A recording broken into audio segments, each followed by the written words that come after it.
If you have your Bibles, I'd like to drop you a word this morning. Luke chapter 23. And this is the story of Jesus going to the cross. And we have the trial. We have all these fabulous stories that you hear about. But sometimes my attention is drawn to the one-liners or the one verse. And today is one of those days. As Jesus is carrying the cross and going to Calvary, something happens here in verse 26. Now as they led him away, him the Lord, now as they led him away, they laid hold of a certain man. The Romans had this thing that for 1 mile, and that's where Jesus got that thing, go 1 mile. The Romans would have this thing that if you were nearby, they could recruit you, they could draft you for 1 mile to carry their gear, to carry weapons, to carry, whatever it is that they wanted you to do. And this happened right here in this story. They laid hold of a certain man named Simon of Cyrene, who was coming from the country, and they laid on him that he might bear the cross and that he might bear it after Jesus. We've been talking about doing the will of God, about carrying his cross. Sometimes we're just going along in life, but there are days that we're drafted into service. We're drafted into what he wants us to do. And we're kind of a link between the world and the Lord. Sometimes the world puts us on the spot, but yet it's an opportunity to carry the cross. They want to see what's in us, what's on us, how we'll act, how we'll behave. And sometimes when the Gentiles are setting us up for a fall, it's an opportunity for us to carry the cross. But as I was meditating on this, I thought, here all it says is that they pulled Simon from the crowd. We find out that he was from North Africa. Whether he was coming in on this huge holiday to worship, we're not really told why he was there. Simon might have came because he was going to go four-wheeling that day.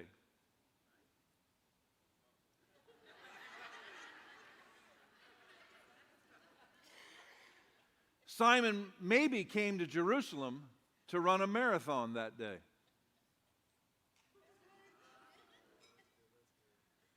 He might have came to Jerusalem to race little toy cars.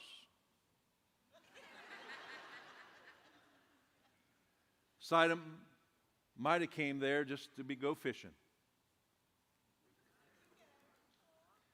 He might have wanted to be in a bike riding tournament that day. Simon probably just wanted to do some hunting. Or maybe he wanted to swim with the dolphins.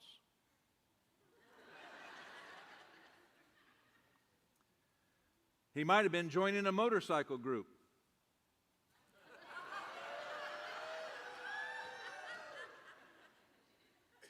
Maybe he wanted to try out the new Chinese restaurant.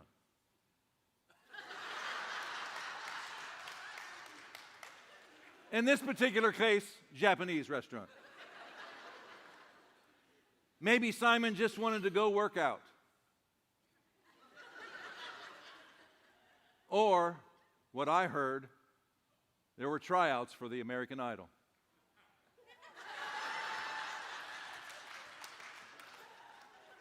As you can see, Simon could have been black, he could have been white, he could have been male, he could have been female. He could have been young, he could have been old. But he was walking along one day and all of a sudden he was drafted into duty. He was called to carry the cross, to help Jesus carry a burden that he didn't have to carry. And he even told us before his death that there'll be a cross for us. Here, one guy gets listed. He was going to go into town and do a million other things, but that day he was called to carry the cross. But Mark brings out another thing. Mark chapter 15, verse 21. Same story, but one extra phrase is mentioned. Then they compelled a certain man, Simon, a Cyrenian, the father of Alexander and Rufus, as he was coming out of the country and passing by to bear the cross. Now were mentioned two of his children. I don't know how old they were. I'm assuming they might have been a little older. We don't know much about these two sons, except Rufus is mentioned again in the Bible working for Christ. I wonder where he got that influence to work for Christ. What was going through their mind when they were supposed to go four-wheeling and all of a sudden they were drafted into service? Instead of going four-wheeler, which had to wait till Sunday afternoon, because we have to go to church first. These eyes were set upon something that they stepped into. Innocent eyes, young eyes, influential eyes are now watching something. These children were watching you.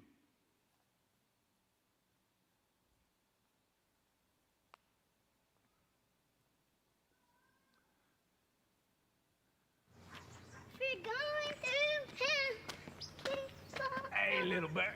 Where'd you learn that song? You, Daddy. Oh, you ready to go? Okay.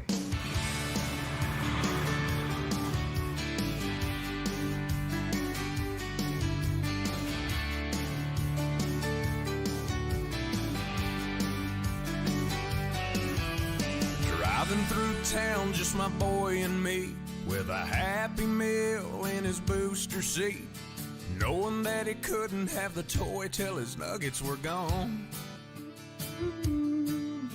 A green traffic light turned straight to red. I hit my brakes and mumbled under my breath. His fries went a-flying and his orange drink covered his lap. Well, in my 4-year-old said a 4-letter word. It started with S, and I was concerned. So I said, son, now where'd you learn to talk like that?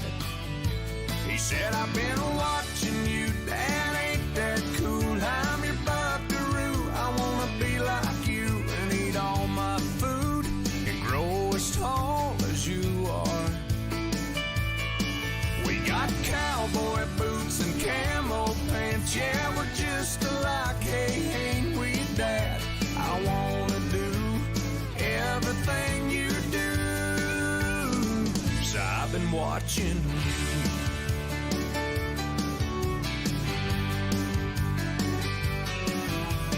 Got back home and I went to the barn. I bowed my head and I prayed real hard. Said, Lord, please help me help my stupid self. Then this side of bedtime later that night, turning on my son Scooby-Doo nightlight. He crawled out of bed and he got down on his knees. He closed his little eyes, folded his little hands, spoke to God like he was talking to a friend. And I said, son, now where'd you learn to pray like that? He said, I've been watching you, Dad, ain't that cool? I'm your buckaroo, I wanna be like you and eat all my food and grow as tall as you are. We like fixing things and holding Mama's hand. Yeah, we're just alike, hey, ain't we, Dad? I wanna do everything you do, so I've been watching you. With tears in my eyes, I wrapped him in a hug. Said, my little bear is growing up. And he said, but when I'm big, I'll still know what to do. 'Cause I've been watching you, Dad, ain't that cool? I'm your buckaroo, I wanna be like you and eat all my food and grow as tall as you are. By then I'll be strong as Superman, we'll be just alike, hey, won't we, Dad? When I can do everything you do, 'cause I've been watching you.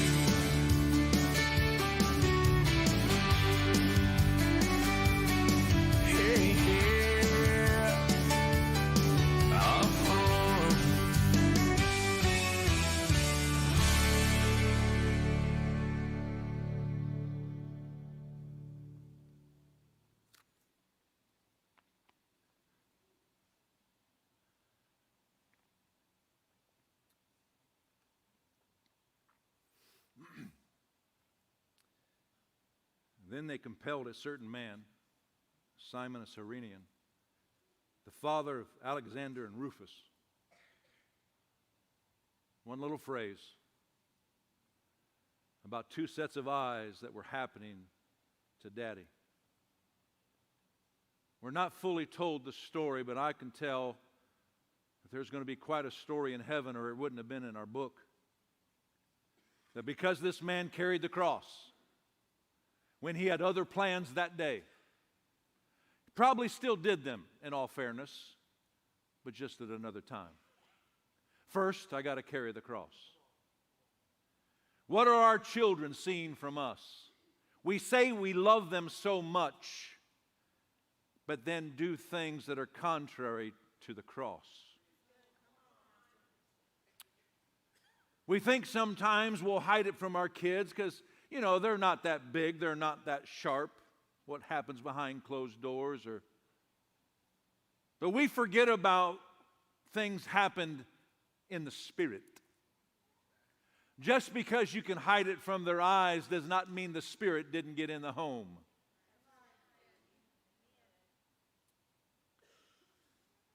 But I just want to talk more about a positive thing here about coming to church and paying your tithes.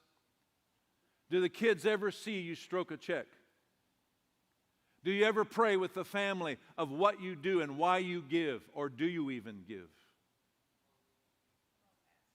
Because this church may survive my generation and maybe one more, but will there be enough funding for the next one? And it won't if they weren't taught to tithe, to give, to love, to appreciate. See, we say we're so much for our kids, but sometimes we do things. Will the church still be here? Will the funding be here? Will the resources be here? And so I just want to encourage you today that Simon himself was called into duty. And eyes are watching us. We could go way past the children and go to work and friends and circle of influence. Facebook. People are watching your Facebook. They heard what you said at work, but now they watch what's happening in private. Don't stop me now because I'm preaching real good. Psalm 78. Psalm 78. Verse 6. 78:6. That the generation to come. Everybody say the generation to come. It's not always about us. That the generation to come might know the children who would be born, that they may arise and declare them to their children,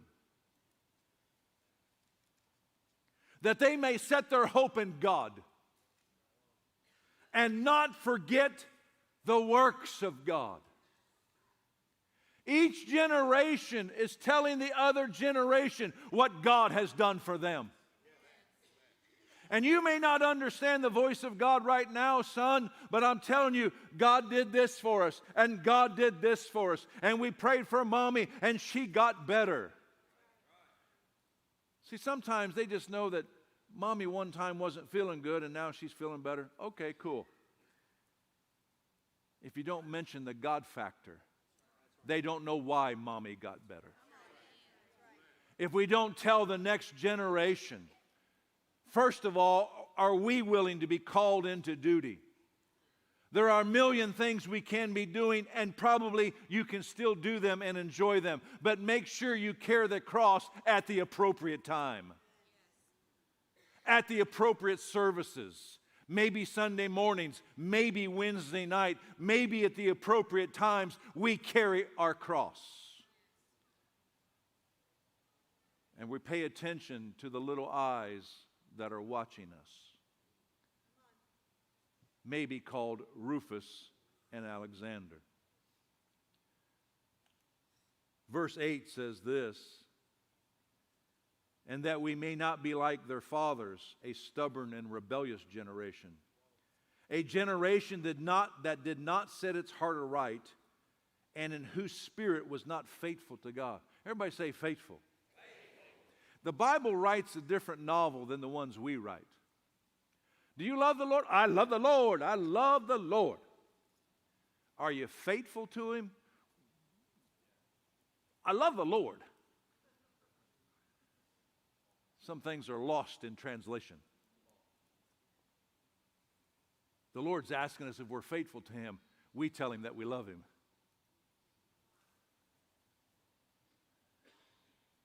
I love the Lord while I'm spending His tithe. I love the Lord while I should be in church, but I'm doing something else, but I tell Him I love Him. He didn't ask you if you loved Him. He asked you, are you faithful? Are you faithful to my kingdom? Are you faithful to my work? I just wanted to share a brief thing today. I knew we had some other things happening today. That Simon had other plans that day too. He had a line full of things to do, but all of a sudden God called. It was time to bear the cross. It was time to help the Lord. To help the Lord. These people, for example, who just got back from Brazil, they had other things to do on a vacation week. You know, you're only given so many. Some of them probably compiled a few sick days just to make sure that the Brazilian trip was a little further, the flights are longer. They probably were saving money up maybe to go to Walt Disney World. But now they're going home and over their iPad, they're telling the little eyes about the prison they went to. They're telling the little eyes about the food that they gave out on a certain day. No, we didn't see Mickey Mouse this time. But we serve the Lord. No, we didn't ride through Magic Kingdom.